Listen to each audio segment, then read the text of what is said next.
These are acts that are forbidden in the Bible when it comes to matters of sexuality. I'll work through them quickly. Fornication.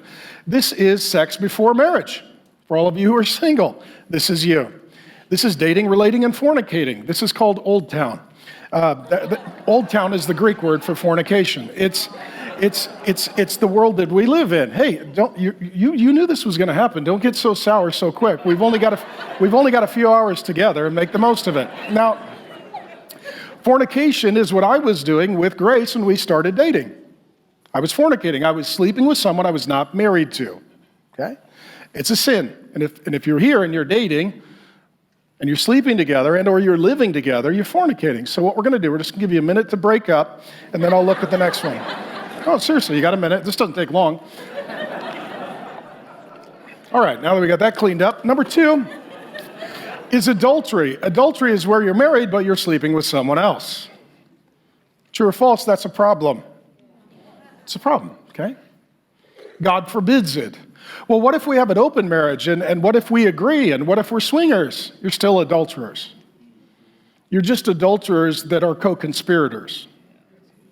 Number 3, polygamy. This is where you're with more than one person. Okay? And this is where the trend is going regarding bisexuality. Well, if I love a man and I love a woman, why can't we be polygamous? This would also include polyandry, which is one woman with multiple men. Historically, there's no civilization that demonstrates that because men would kill each other. That's just how it works. Everything I say is offensive and true. Number 4, rape.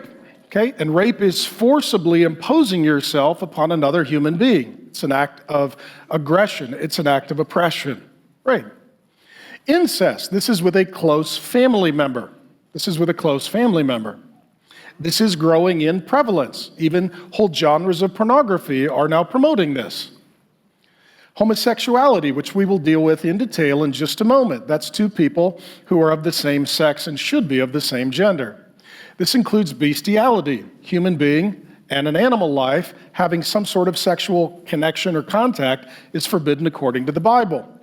This would include prostitution, where you are paying someone for sexual services. This would include sexual immorality, a Greek word in the New Testament used repeatedly called porneia. Does that sound familiar? We get our word pornography or pornographic from it. It's an open category of sexual sin that can include a number of other sexual sins. So this would include pornography and also your thought life. Jesus said that we don't just commit adultery with our hands, we also commit adultery with our heart.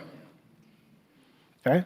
And if you're reading the list up until this point, you're like, I haven't done that, haven't done that, haven't done that, haven't done that. Let's just say we've all done 9. Can we just be honest?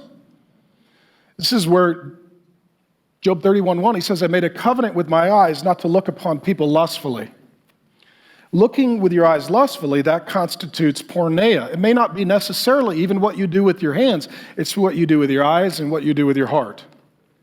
And this also includes pagan sexual activity. Oftentimes, when there is pagan religion and spirituality, there is also pagan sexual activity. So in Exodus 32, they worship the golden calf, and they have lots of sexual relations together. It talks about, in the New Testament, there are temples where people go, and part of the worship act is sex. So any sex that is done in conjunction with another spirit being or God is ultimately forbidden by the God who made us and wants us to be filled with his Spirit. My simple point in sharing this list before we get into the specifics of Romans chapter 1, we're all guilty just in different ways. We're all guilty just in different ways. And what I want us to say is that we all need a Savior and that we all are a sinner.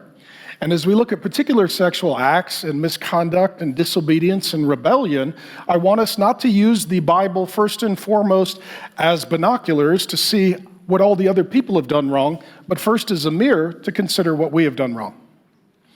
Before we judge others, we should judge ourselves. Before we examine others, we should examine ourselves. And so within this, I would tell you that based upon this list, just like the rest of you, I'm guilty. I mean, I was sexually active as a brand new Christian and then stopped once I understood what the Bible said and accepted God's authority over all of my life. And let's just say we've all been guilty of number 9, and some of you have more than 1 or 2. Some of you, this list is fairly convicting. Thanks for joining me. My name is Pastor Mark. I've been teaching the Bible for more than 3 decades and head-on constant collisions with woke culture. And I would love to get you more Bible teaching. 2 things you can do. Go ahead and watch the sermon in total and also subscribe to the channel. And I'll just keep sending you Bible teaching and we'll have a lot more fun together.